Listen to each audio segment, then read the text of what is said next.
الحمد لله بنعمته تتم الصالحات أشهد أن لا إله إلا الله إله الأولين والآخرين قيوم السماوات والأراضين لا عز إلا في طاعته ولا غنى إلا في الافتقار إليه ثم الصلاة والسلام على أشرف الأنبياء محمد بن عبد الله وعلى آله وأصحابه وعلى كل من اهتدى بهديه واقتفى آثاره إلى يوم الدين أما بعد فالسلام عليكم ورحمة الله وبركاته. وعليكم السلام ورحمة الله. haray ɓawo nde ɗo ardinande men woni yettugol Allah tabaraka wa ta'ala on toromo kisal e yurmende yo waɗo e hoore nelaɗon sallallahu alayhi wa alihi wa sallama e ɓeygureji maɓɓe ɗin e wondiɓe maɓɓe ɓe kala ñentinɗoɓe no moƴƴiri ha ñande dargal yo Allah subhanahu wa ta'ala on arsuko en o nonona en ñentingol nelaɗon sallallahu alayhi wa alihi wa sallama no ɓe hana ñentinire noon immorde ka finde e ka konguɗi e ka kuuɗe. Amin. haray e hewtika radio men ɗo tamata fm 92.6 wonano cheikh Mouhammad julde makiri noon haray ko paykum mon talibawel mon wona karamokojo fes kono ko du'a ɓe waɗani on tigi toɗi Allah tabaraka taala yo jaabi du'a maɓɓe. Amin amin. haray ko hani yewte fiiɗu yani nde yewte ɗo ko karamokoɓe men tedduɓe ɓe mawɓe wona docteur wuure nanda e ɓe maɓɓe kono ɓay haray e hettinande maɓɓe nen no raɓɓiɗi moƴƴa e ardina enen kadi yen ekkito fiyen waw inchallahu taala. haray yewtere men nen koni yiilade e hoore muɗum hande si Allah subhanahu wa ta'ala on newni en bo ɗiɗo minitaji fanɗuɗi ko batte baraka wa ta'ala fi ittugol himme e suno e goƴo e nder ɓerɗe julɗo on no kala ko wawi wonde. hiɗen andi enen julɓe ɓen hande hiɗen jarriba jarrabuyeji ɗin fo yaasi e kene gundo e kene hiɗen jarriboraga cuuɗi e ka yaasi e bangeji ɗin fo ka laamuji e ko nanta e muɗum kono haray julɗon wata o suno wata o ɗenƴo ha feƴƴita ɗum ɗo koko feƴƴini koko feƴƴata pellet feƴƴi. haray ala ko ari heddagol ɗo si wona laamu Allah tabaraka ta'ala ngun dundarankeɓe feƴƴino jabaronkuɓe feƴƴino tawata ɓe bonnana ka leydi ɓe waɗa kala ko waɗete e leydi ndin kono Allah subhanahu wa ta'ala on o ha o jaa o heñaki si o nangi toñu ɗon o futotako. haray ande wonde manna jantagol inde Allah tabaraka wa ta'ala nen ko ɗum woni sabu ko deƴinta ɓerɗe ɗe Allah tabaraka wa ta'ala o wi ala bi dhikrillahi tatma'innul qulub. Allah subhanahu wa ta'ala o wi ene on andali on famali wonde manna ko jantagol inde Allah tabaraka wa ta'ala ɓerɗe ɗen deƴirta pellet ko ɗum ɓerɗe ɗen deƴirta. haray hande ɗen wonde e sunoji ɗuɗuɗi e ɗen watade sifade kono Allah subhanahu wa ta'ala on ko kanko jogiti ɓerɗe ɗen fof himo yiltita ɗe no falira. haray en tuɗo Allah tabaraka ta'ala o fewnu laamaɓe ɓen e laamiɓe ɓen fof o waɗa ko nafata e maɓɓe. Amin.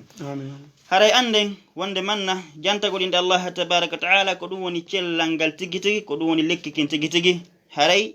nela sallama ɓe ɓanginani en ɗum kadi makuji maɓɓe selluɗi kamina sallama wonde manna ɓe waɗayno jantoreji hewuɗi ɗuɗuɗi façon yani ɓe waɗay façon ji.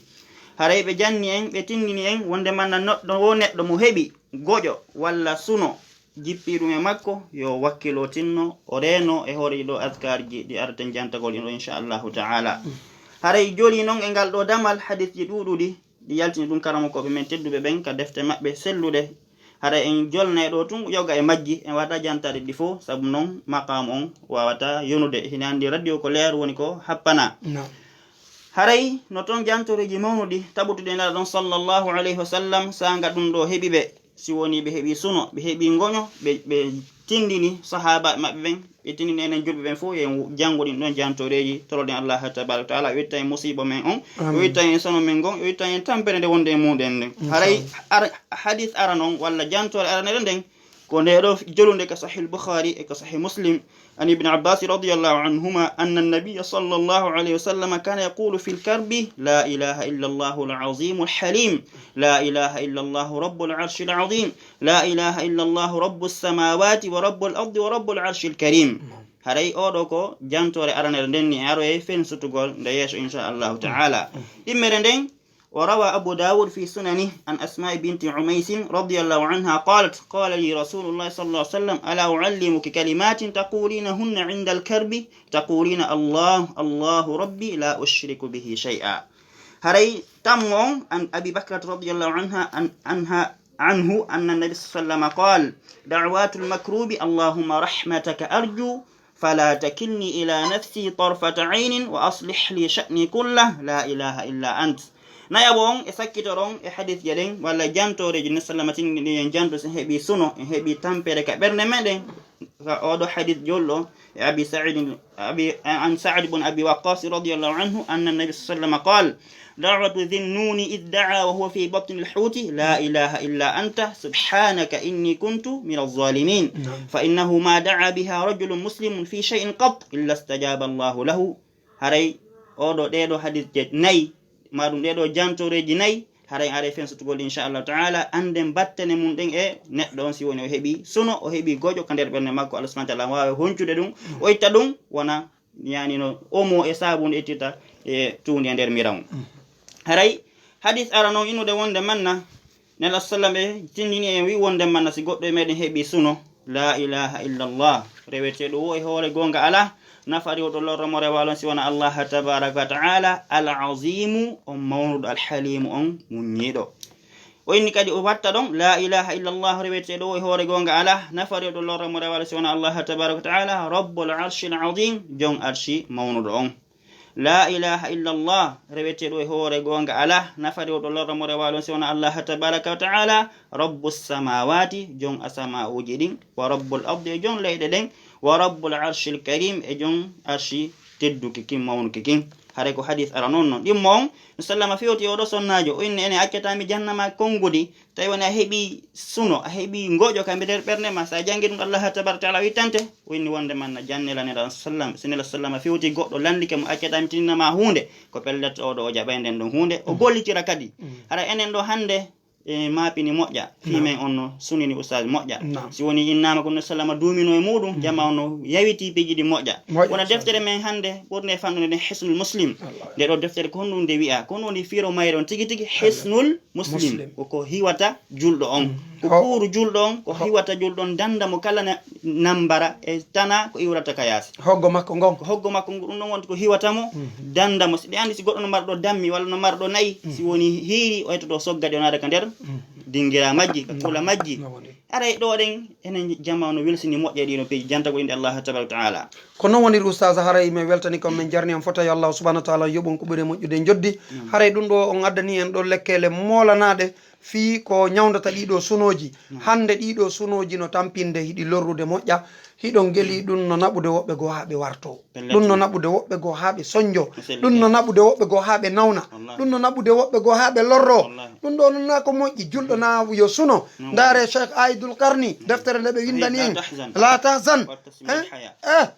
hiɗen andi nde ɗo deftere ko deftere ɓurande yeyede hande e aduna on haray julɗo hana sunade few suno gon si ari ko yo on tigi nyawdor suguɗe ɗo lekkele o itta ɗiɗo sunoji ndaare hande ka fewndi ɗen ndaare hande no wonɗen e lorrorde e ɗiɗo sunoji haray waɗatake no hulɓini ha feƴƴiti piiji ɗin ko on tigi hay fin o jippina harana yo mawninɗi ha feƴƴita harana wi min ɗum gasata yan min siko min mi wartoto min siko min ko ɗum ɗo sugu wona ɗum siko non on tigi woni e naɓirde yaya o lorro yaya o tampa yaya o warto hiɗen andi ko nelaɗo on haaɗi kon fi wartagol si on tigi wartoɗi hunde ko ɗum ɗon o lettirte ha yawmal qiyama haray ɗum ɗon on hadis ko hadis selluɗo haray noon koye watta yila ɗiɗo sunoji watta en jaɓu ƴettude ɗi waɗen ka ɓerɗe meɗen ko kuura woni e dogude ɗe ɓerɗe men hiɗen andi so tawi woni courant on kupi ka chambre o congélateur no branchi o ɗanoto télé on sino branchi o ɗanoto kala ko branchi ka courant ɗanoto sa yeehi ha miijiti keɗo a soñjike ka ɓernde a sunike ka ɓernde ha ɗum kupi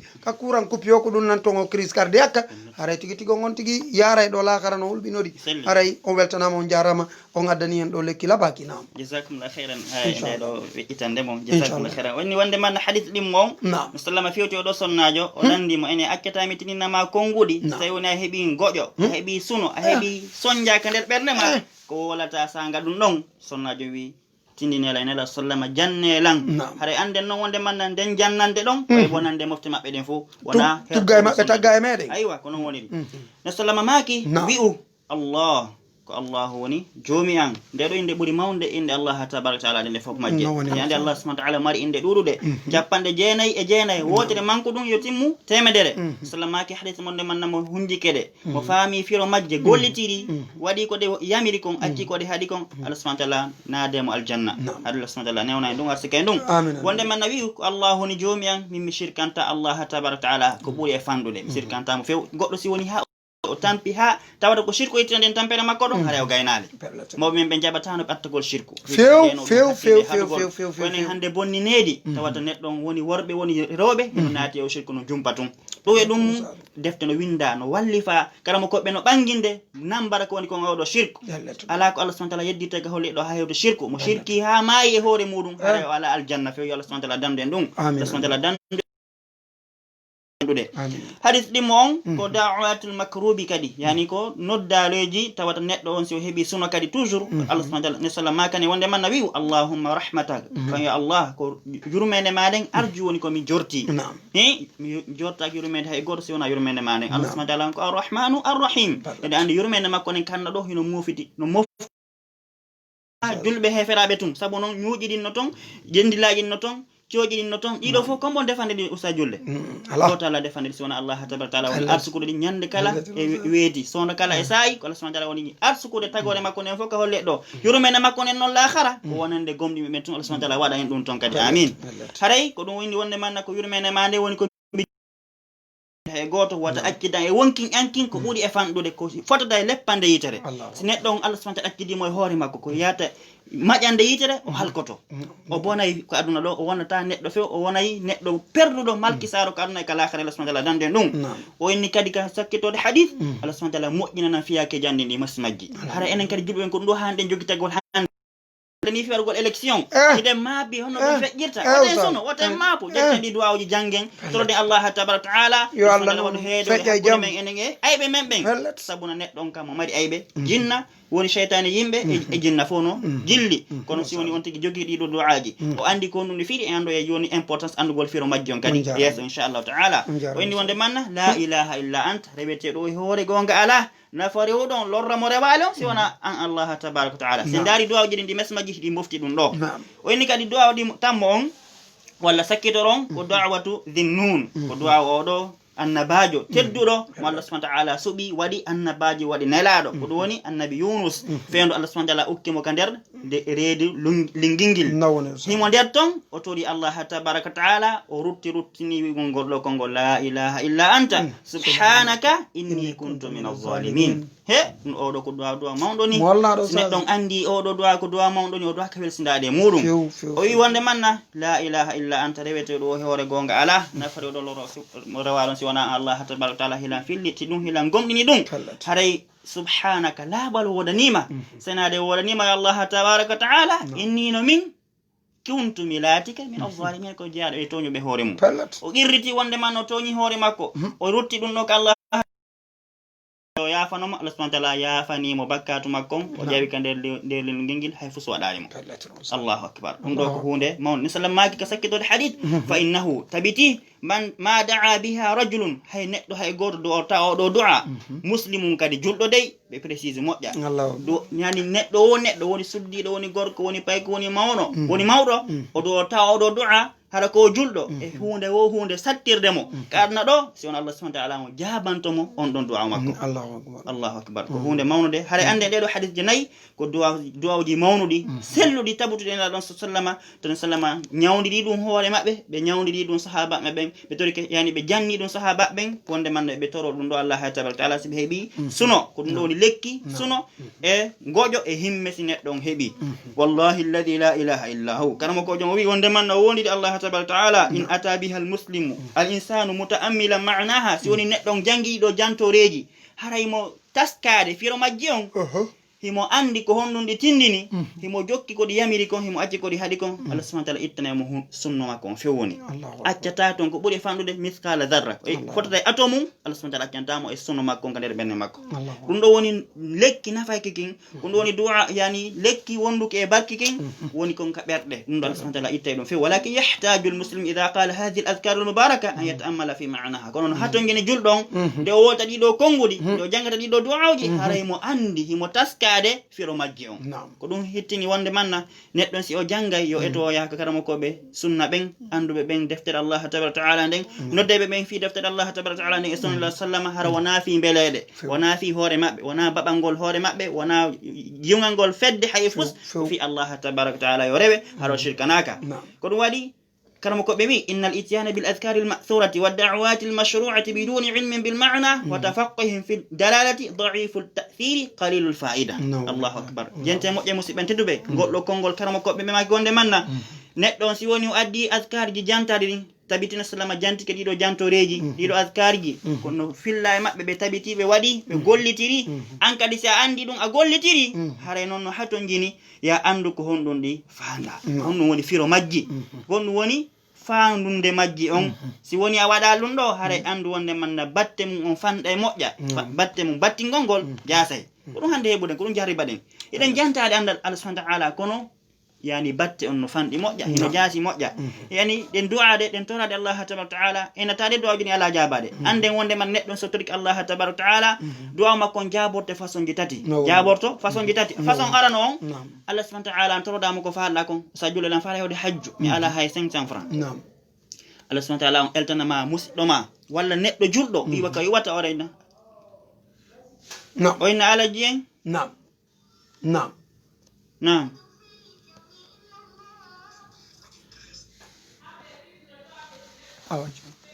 non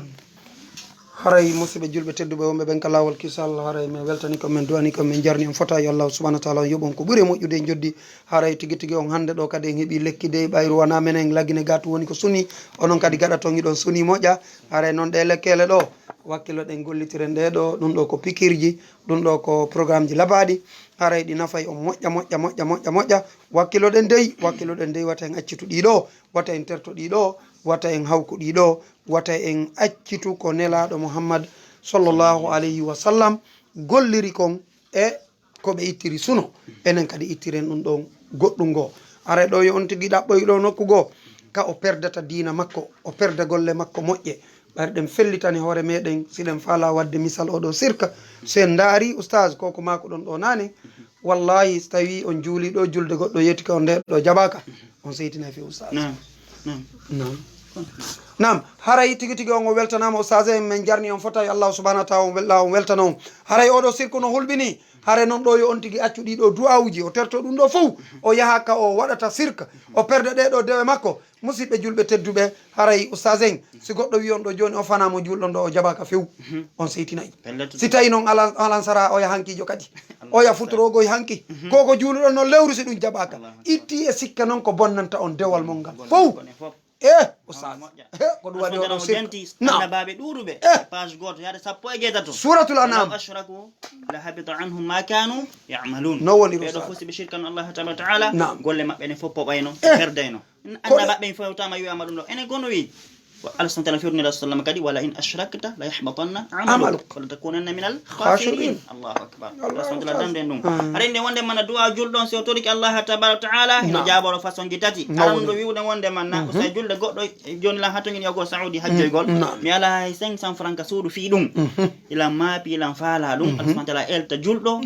musidɗo an walla wondo waro inna wonde man mi windi on hikka on senoto hajjo on yitata hay fus hay en franc on yitata du'a ma on ɗo a torike mo Allah subhanahu wa ta'ala jabinanima ɗo a hendike mo a yehi makka arti e jam hajju ma on Allah subhanahu wa ta'ala newnande jaɓane ɗimmon ɗum Allah subhanahu wa ta'ala yiltanama bone wondo arde o dandama on fe o hiwama inna exemple Allah dandu en ɗum goɗɗo jawaɗo e taxi no yahude Fouta e oto fop yani oton yana o waɗa tugguitude ko yata laabi sappo fo maya heddoma an tum saabu du'a mo duyiɗa on Allah subhanahu wa ta'ala jabinanama ɗum ɗon kadi on nambar arɗo ɗo rewi hoore ɓe fof an daɗoɗa o dandama bone mollaɗo o dandama bone molanaɗo ko fo maayi an heddiɗa e façon tammo on Allah subhanahu wa ta'ala maranama ɗum baraji dolle tugulle baraji yawmul qiyamah ko ton ɓuuri welde usta julde ko woni julɗon taw duwa ha o inna wonde manna mi toriki ha arsiki an oya pat mi anda ko no mi wadi Allah tabaraka taala si neddo woni hewti do haray ando mal kisama dum woletaake juldo do ka wonde dum few wonde manna yo andu si o duike pellet Allah subhanahu wa ta'ala jabina ala bonde hay kefere on ka adna do so turki Allah tabaraka taala o jabina naymo no rena hino suta ko hono wona e fejjirde haray ande wonde manna dido du'a o jide wonde jantade di wonde jantode inde Allah tabaraka taala di wonde torode Allah tabaraka taala hiden hani andugol firo majji taskoden di modde sangande woletende hara wona wolgol tum fi sertugol e mudum hobbe no wadirde ko fi sertugol e mudum kono nanon haniri tare ka julde ni salmina musa julde jobbe jabata jodogol wala baqatu salihat ino hawji tun hidoga ba wadna tun adinobe ronku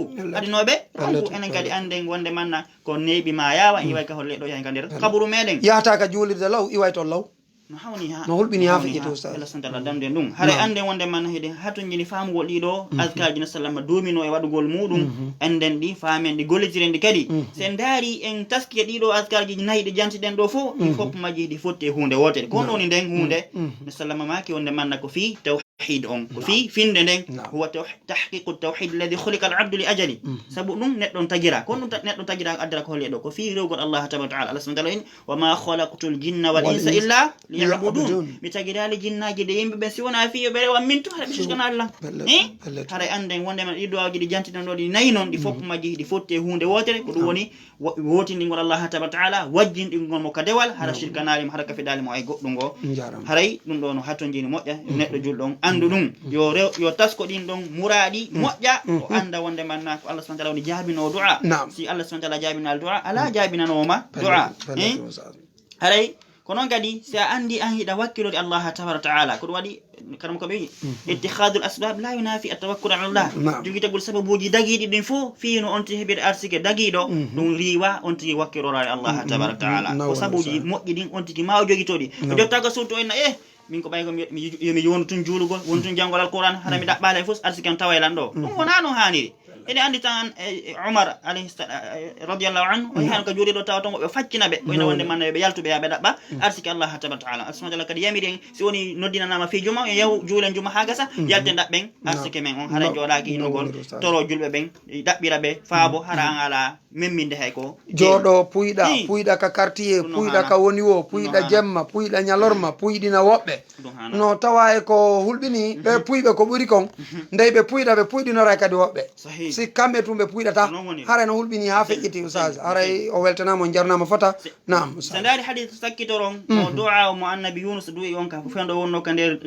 leedu lingingil tawa ko du'a mawno do hettudo de juldon du'a ka welsinade jangol du'a la ilaha illa anta subhanaka inni kuntu min az-zalimin enen hande non enen julbe ben kanda ka wonde surtout enen wombe ben lagine do hande de hatu ngi jangolo do du'a no kala ka wawde wonde enen jannen dum hoore men jannen dum fa men ben andi be kono dum firi harande be wolata hibe andi ko hon dum woni e wolude halay ko dum wadi o do du'a hiden andi be woni lingingil asma ta'ala yamiri lingingil yo modu annabi Yunus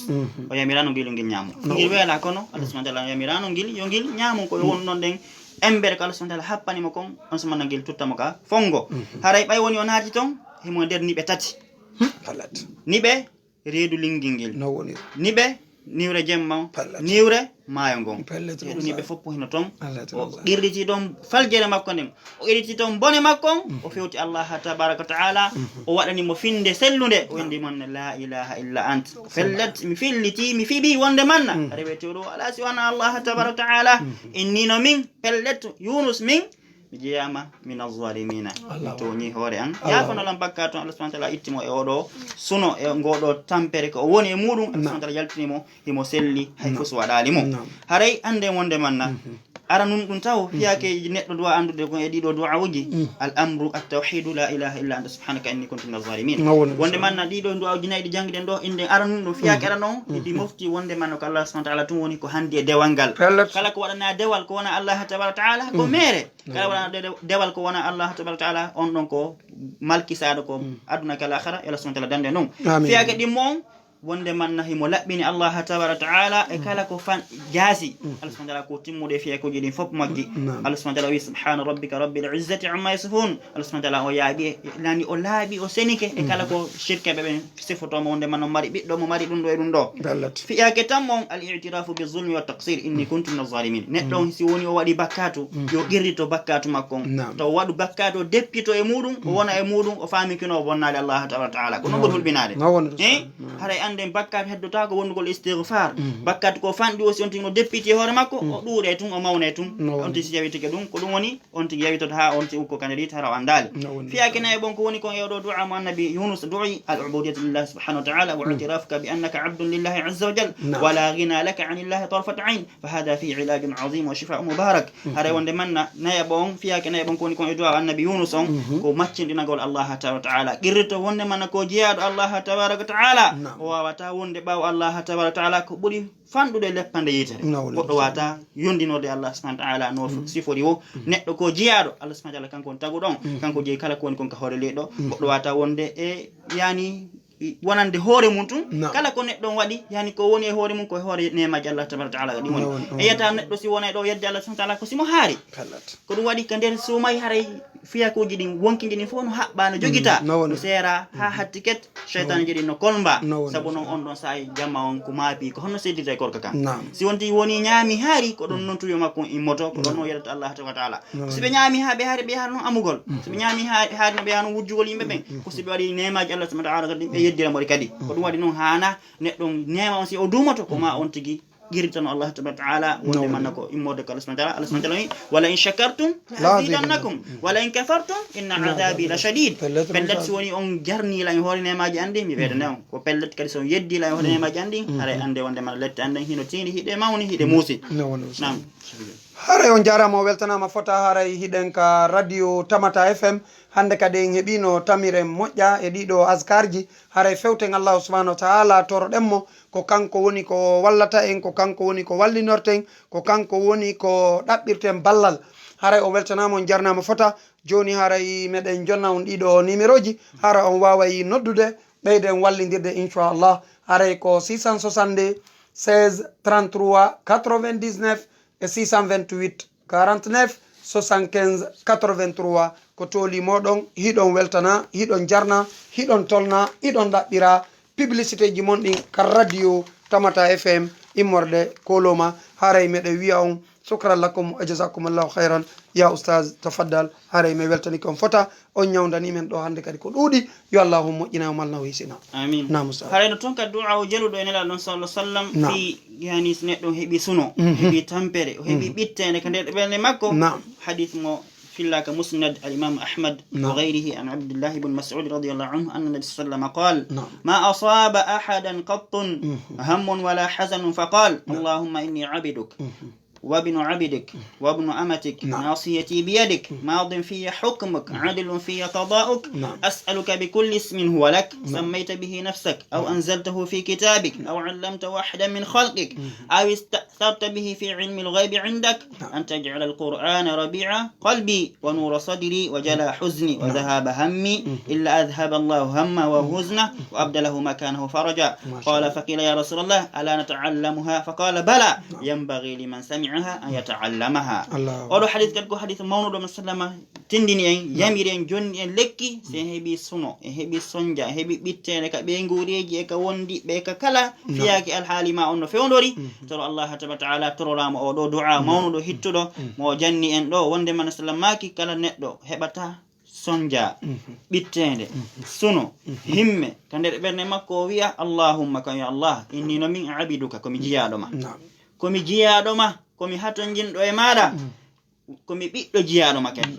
komi ɓiɗɗo jiyaɗo ma kadi komi ɓiɗɗo kadi korɗo ma nasihati juburu andum biyadik no e juude ma no e sokeje ma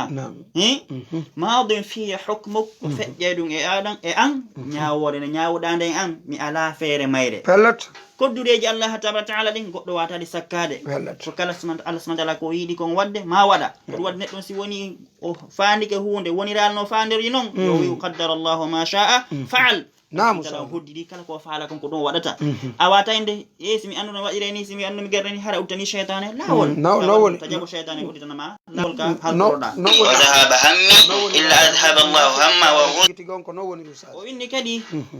maadin fiya hukmuk feƴƴeɗum e aɗan e aɗen e an ñawore nde ñawɗande an ma nde rewa hoore nde feƴƴa mi ala feere mum hilan qirriti ɗum hilan jaɓi ɗum adilum ko nunɗuɗum fiya qada'uka yani ko hordiɗa ko an kadi ko nunɗuɗum o ñarew ala e muɗum as'aluka mi tororima bi kulli ismin kala inde huwa lak nde innitorɗa Allahu akbar e innino wondema Allah subhanahu wa ta'ala mo waɗi inde ɗuɗude ɗen wata kanko to andi inde makko ɗen ko jelfota waɗo inni kala inde nde innitorɗa sammayta bihi nafsak nde innitorɗa hoore ma aw allamtahu ahadan min khalqik ma jannide goɗɗo goo e tagore ma nden aw anzaltahu fi kitabik ma hara jippini nden ɗon inde ka nder defte ma feƴƴude aw ista'tharta bihi fi ilmi lghaybi indak ma hara a mari ɗum ɗo ka gandal ma wirningal ka ma ko ɗum waɗino ɗen inde Allah tabaraka taala koɗe 99 kala makko ɓe wiye kono toon ɗum oɗo hadith ɗum holli en wonde manna wona ɗen fof majje ni ɗe andina ɗen nden koye 99 no kala makko ɓe wiɗi noon o inni an taj'ala alqur'ana nde waɗata alqur'ana on rabi'a qalbi ɓuuɓendu ɓernde an nden ittata suno kowoni kon ka ɓernde an si woni neɗɗon o heeɓi ɗo ñabbeli ɓernde nden ko ɗo ɓuri hulɓinade e ñabbeli ɓandu ndun kaye yani si woni karama ko imam Shafi'i o yonde manna sayi nokku a tawal toon karama ko ɓe ɗiɗo docteur ɓe ɗiɗo e gonɗon nokku few docteur alano on ko docteur ñawdowo ɓerɗe ɗen ɗum woni karamokoɓe anduɓe deftere Allah tabaraka taala nden anduɓe sunna sallama hino jandude ɗum hino wajorde ɗum tagore Allah tabaraka taala nden docteur ɗimmo ko docteur ɓandu ndun sa tawali ɓenndi ɗo e nokku haara eggu on ɗon nokku on ɗon nokku na nokku wonirɗo noon wona moƴƴanɗo ma aray ko ɗum wi wonde manna wa nura sadri waɗa kadi alquran on jalbendi ɓernde an nden so alquran jalbini ɓernde ma nden musidɗo haray ala ko heddi ton e niwre ɗum waɗi neɓɓe yimɓe alqur'ana ɓen ko ɓeɗon yimɓe Allah tabaraka taala ɓen ko ɓeɗo hertori Allah tabaraka taala ila subhanahu wa ta'ala waɗa yimɓe alqur'an amin waɗu kadi ndeɗo alqur'anare ittede suno angon ittege suno angon nder ɓernde an e itte ɗum kadi himme an ɗen no sallama make sakkitude hadith wonde manna si wona Allah subhanahu wa ta'ala ittanaymo himme makko ɗen ittanaymo ko suno makko ngon wattanaymo nokku makko ɗon kadi yolɗede Allah subhanahu wa ta'ala yo en kadi wamman yattaqillaha yaj'al lahu makhraja wa yarzuquhu min haythu la yahtasib si woni neɗɗon huuli Allah tabaraka ta'ala no harira noon hurirede Allah subhanahu wa ta'ala on ittanaymo tampireji makko ɗin fof arsikaraymo nokku ka o mijorano arde ɗon ko ɗoni sahabaɓe ɓay wonne sallama janni ɓe oɗo hadith sahabaɓe enen sallama min jangatamo ne sallama makani ɓe wonde manna o ko gonga tigui kala nanɗo oɗo du'a himo hani jangudemo himo hani hunjademo himo hani goletirdemo saabu noon ko du'a o mawnuɗo tawata noon neɗɗo no hani hasbude wonki makko kin sowna kala e sa'i ko ɗum haɗi no haton jini e meɗen yen hasbu ɗi wonkin jemin aɗon hasbede on tigui calcula ene ko hande ko honno mi yeddiri Allah tabaraka taala ko jelo mi daari sonnaɓe wirtiɓe yeddi Allah tabaraka taala konngudi bonɗi jelo mi wooli hande yayi sa wi ɗon kadi yaha ko jelo mi gollani Allah tabaraka walla mi gollani hoore an janta ko inde Allah subhanahu wa ta'ala sonno kala ka wonɗa ka taxi ma ka auto ma kala ka wonɗa hiɗa wawi jantade inde Allah subhanahu wa ta'ala haɗa ɗum hato jina e salligi hato jina e longal adkarji no ɗuuɗi hino mawni ko onto jantota inde Allah subhanahu wa ta'ala lerji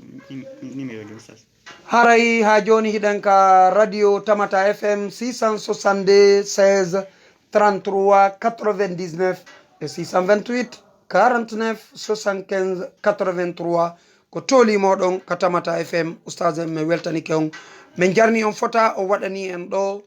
ñawdigal labangal e ɗiɗo sunoji e ɗiɗo haray andeji e mapundeji fewdiɗi arten ka deftere Allah e ka sunnanelaɗo Mouhammad sallallahu alayhi wa sallam ko ɗo woni ko heɓeten naforeji ɗi lannata naforeji ɗi lorrata naforeji ɗi majjata naforeji ɗi tampinta haray mi weltani ko min jarni on haray yo allahu subhanahu wa ta'ala o weltana on haray musidɓe julɓe tedduɓe haray o weltanama onon kadi haray ko tolimoɗon e ɗiɗo émission ji nam Oustaz nam haray kono wiire non ka feƴƴude en to wonde manna e duwawji ɗin fof majiɗe hato jini enen julɓe ɓen andugol fiyakuji tati nam fiyakera noon ko nde hunjotoɗen askarji ɗin jaram janggen ɗi ha ɓorinen ɗi hunjoɗen ɗi no selliri noon kadi hara wona janngugol ngol tum hato jina na noon nanon islama janniri wona noon ɓe janngiri wona noon ɓe tiniri e waɗir ko en waɗirno ɓe wiiri noon so en waɗirano ɓe wiiri noon nafata bal lorraytode naala sabu noon Allah subhanahu wa ta'ala no yamiri en imo haɗi en yen accu lundagol nelaɗo sallam sen accali ɗum haray habitoɗen nambar immode ka makko kanko Allah tabaraka taala fiyake aɗa no inɗen ko nde janggiten ɗi sellinen ɓorinen hunjoɗen ɗimmu ɗum ko nde fameten firo majji on sen jangi du'a ha gasi e hunjikemo e firanamomo haray o heɓi pa jano e nder du'a on fiyake tammon an nuhafidu alayhi indama yusibu ahaduna hammun aw gham ko nde reneten oɗo du'a mo janguɗen ɗo mo jannaɗen ɗo wonde manna si woni a heeɓi ɗum ɗo ko ni du'a yani sa ka labtani ko noon docteur neslama ala ɗimmo e docteur yagal fi ɓerɗe ɗen kamɓe woni tabibul qulub kamɓe woni ñawdeɓe ɓerɗe ɗen heɓotaga sifo maɓɓe ha lendin tagge ko ɗum waɗi ɓe yamiri en nokku kala e sa'i kala ko neɗɗo wonoji alhaali makko no sifori o himmari ko jangata Oustaz julde mi yaali yani neɗɗo wawɗo jantade inde Allah tabaraka taala ɓurɗo jantago inde Allah subhanahu wa ta'ala hewtide neɗɗo sunna on ala sona kala e sa'i ndaare du'aji ɗin ka yawol ka hurgo ko koyngal hongal pre duwaɗa nadde on duwaɗa jangude aɗa nadde ka hurgo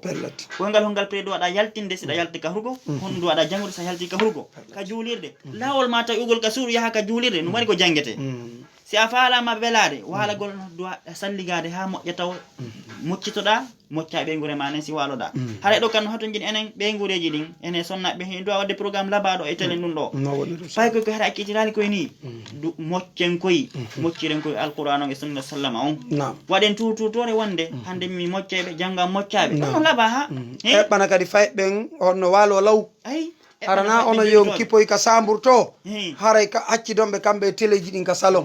ɓe daara ko ɓe daari o ɓe waaloyo nde ɓe no ɓe waaliro ɗo Azkar woltaki fi Moussa janggo noon si goɗɗo faɗɗama ɗo ma goɗɗo goo nawnima goɗɗo goo ɗumannike haray no hulɓini ha feƴƴiti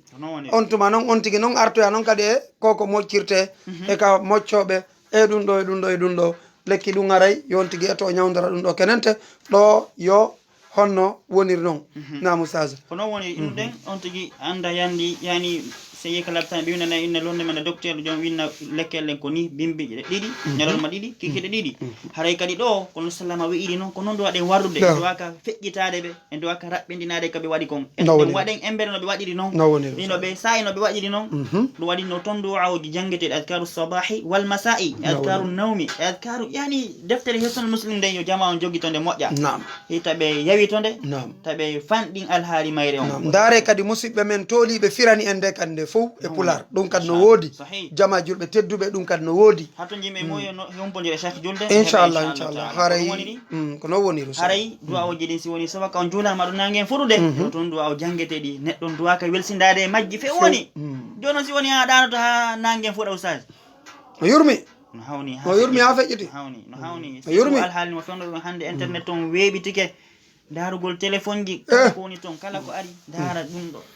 yani woɓɓe hay hatto jina ñamugol naafi kan juulugol no hulɓini ha feƴƴiti no hulɓini ha feƴƴiti on tinali sonnaɓe goo si ɓe hiɓe ka bukku maɓɓe pay kun ari hiɓe wakkili jonnugol mo 500 francs o yaha few ɓe anda ko o sodoyta ɓe anda ko on to yata fiituyo potto takko maɓɓe kamɓe watta Facebook on potto takko maɓɓe no yurmi ha feƴƴiti Oustaz hande sen daari enen ɗiɗo téléphone ji addaneno ɗi nema addaneno ɗin Azkar waɗaneno ɗi e moƴƴere hande ɗiɗo ko bone woni addande woɓɓe goo yo Allah dandu en inchallah aray o weltanama on jarnama fota aray leer men on no mutade tum aray ha joni ɗen ka Tamata FM 662 16 33 99 et 628 49 75 83 aray on weltanama Oustaz on jarnama fota o waɗani en ɗo lekki ki nelaɗo ñawdirayno king ko sahabaɓe ñawdirayno kon ko moƴƴuɓe feƴƴuɓe ɓe wonno e ñawdorade enen kadi koye ñawdoro ɗum ɗo hande hiɗen fewnditi ka tawata hiɗen hani torade Allah subhanahu wa ta'ala hiɗen hani wadde ɗiɗo azkarji hiɗen hani wattande jila yo Allah o manno en o hissinanama amin ko ɗum andite wonde manna na sunoji ɗi wonduɗen ɗin hannde e anndu wona enen fuɗɗora ɗum bellata ɗum julɗon gonɗin ɗum o anda wonde manna kala ko wonde alhaali no fewno ɗo ɗum feƴƴino milliard ɗum feƴƴino ko wallahi ko heɓuno annabaɓen ko heɓuno sahabaɓen ko yimɓe moƴƴuɓe ɓen ɗum wata e ɓeede meɗen few ɗum ari ko wallahi en wata disde ko ɓuuri e seconde ko hay zakka mum on heɓali yalla dannden hare anden ma asaba min musibatin illa bi idnillah kala musibo yanɗo hare ko immode dunga e Allah tabaraka wa taala wa man yu'min billahi yahdi qalbah kala ko min Allah subhanahu wa ta'ala o fewna e ɓernde makko no tabitina nde gondina Allah tabaraka wa taala sabu noon anden kadi fellite wonde manna fewnugol ngol tabintina ko wiide Allah tabaraka wa taala tun woni annabajo jonnaka ɗum karama ko jonnaka ɗum babirawo jonnaka ɗum nenirawo jonnaka ɗum maître jonnaka ɗum madame jo jonnaka ɗum hay goto e taggol Allah tabaraka wa taala enen ko wawɗen feere mum fof jogol sababuji ɗi fayɓe men ɓe ƴettono en jahanneme dina Allah tabaraka wa taala ken finde nden ɗum kan nder ɓeɗɗe maɓɓe tentini noon ɗum tentini tawhid on tawhid awalan faminen ɓe Allah tabaraka wa taala faminen ɓe deftere Allah tabaraka wa taala nabi sallallahu alaihi wasallam hikko ɗon multen ɓe jeejen ɓe yamiren ɓe wajoden ɓe andinen ɓe qissaji feƴƴunoɓe moƴƴuɓe ɓen yani fiyo ɓe wawa ñentindeɓe fiyo wawa yettirde ɓawa maɓɓe haray ko ɗum ɗo woni ko hatto jinɗe e muɗum haray anden wonde manna moƴƴuɓe feƴƴuɓe ɓe wiyano huwa al abdul mu'min tusibuhu al musibatu fa ya'lam annaha min indillah fa yadda wa yusallim haray wonde manna neɗɗo jiyaɗo Allah gomɗinɗo on tigi kanko tigi si woni musiba heeɓimo ka honkin makko walla ka jawdi makko walla ka ɓeygore makko o anda wonde man ɗum ɗo ko koddude immode ka Allah tabaraka wa taala o welto o jebbinano Allah tabaraka wa taala hara o c'est pas possible c'est pas possible Oustaz goɗɗo feƴƴina inna c'est pas possible on ɗo wata gasirde Allah jarribo ma essaya ma ka heɓata baraji ya c'est pas possible ajibi jidda hara non woni possible déjà wara woni possible taw darɗa wigol c'est pas possible aray tigi c'est impossible aray tigi no yurmi ha sallallahu ma kana hadith mabbe sallu wonde man ajaban li amri al mu'min in amrahu kullahu khayr ذلك لأحد إلا للمؤمن إن أصابته سراء شكر فكان خيرا له وإن أصابته ضراء صبر فكان خيرا له رواه مسلم مثلا ما كي من fiyake gomɗinɗo hino hawni moƴƴa noon ko fiyake gomɗinɗo hino hawni wonde manna fiyake makko fof ko moƴƴere ɗum ɗo noon ana hay goto si wona gomɗinɗo Allah tabaraka wa taala si heeɓimo lorra si heeɓimo tana si heeɓimo ñabbeeli si heeɓimo sonja si heeɓimo weltare o weltano Allah tabaraka wa taala kono waɗi sujudu shukr no toon on ti si heeɓi welo welo si heeɓi yani so daɗi bone on ti sujjana Allah tabaraka wa taala weltanomo wonde manno ko immode ka Allah tabaraka wa taala si heeɓimo kadi bone heeɓimo lorra heɓimo sonja o muñño ɗum ɗo kadi wonanamo moƴƴere haray ande radio ko leer haray ko ɗo nde darade hannde ko pay ko Mouhammad Madina Sow wonno ga haray cheikh julde mana en ɗon joni wa jasakumullahu kulla khair kala komi harodir ga e gonga ko baraka Allah tabaraka wa taala kala komi harodir ga e faljere ko modde mi cheytan an subhanahu no woɗɗodiri ɗum inchallah haray on weltanama on jarnama fota ko numéro ji mon ɗin tun jonno toon ɗon jama on haray ɓayru ɗo ko leer kono ɗa kañum no yaaji haray siɓe hato jini e moɗon haray hiɓe wawi on noddude numéro ji mon ɗin nam hara on hawjali nam numéro ara noon ko 628 nam 86 47 laaɓi ɗiɗi alhamdulillah 628 86 47 47 on jarama albarka nam o weltanama haray min ko Mouhammad Julde Diallo jibinande bañal laaɓe andiraɗon bañal technologie service e lawol kisal haɗa ko tooli moɗon e service jiɗin ko tooli moɗon ka tamata FM haray o weltanama on jarnama numéro on ko 628 08 87 07 et 664 33 06 ɓe weltani ko men jarni on fota yo Allah o yoɓoy en fof ko ɓuuri e moƴƴude e joddi yo Allah o newna en ko saati kon feƴƴirano moƴƴiri o danda en añidirgol o danda en lorridirgol o danda en tampidirgol rabbana atmim lana nurana waghfir lana innaka ala kulli shay'in qadir subhana rabbika rabbil izzati amma yasifun wa salamun ala al mursalin walhamdulillahi rabbil alamin